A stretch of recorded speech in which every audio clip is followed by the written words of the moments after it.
ქართულ ჭიდაობაში აჭარის პირადი პირველობა მიმდინარეობს 1999-2000 წლებში დაბადებულ სპორტსმენთა შორის აჭარის ყველა მუნიციპალიტეტიდან 45 ახალგაზრდა მონაწილეობს. შეჯიბრება 8 წონით კატეგორიაში იმართება, გამარჯვებულები მედლებით, წიგნებითა და თასებით დაჯილდოვდებიან.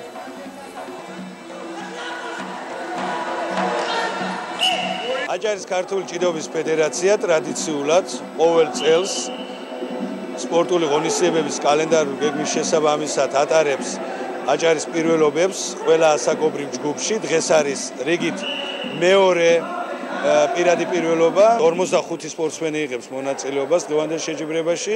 8 წონით კატეგორიაში ტარდება. დღეს გამოვლინდება აჭარის ნაკრები, რომელიც აჭარის საქართველოს პირად პირველობაზე იასპარეზებს მიმდინარე წლის მარტში ქალაქ თბილისში. პირველი შეხვედრა მოვიგე, ჩემზე ძლიერი მოწინააღმდეგე იყო, მაგრამ მაინც დავამარცხე და სურს რომ მეორეც მოვიგო ფინალში გავიდე და აჭარის ნაკრების ერთ-ერთი წევრი გავხდე მე.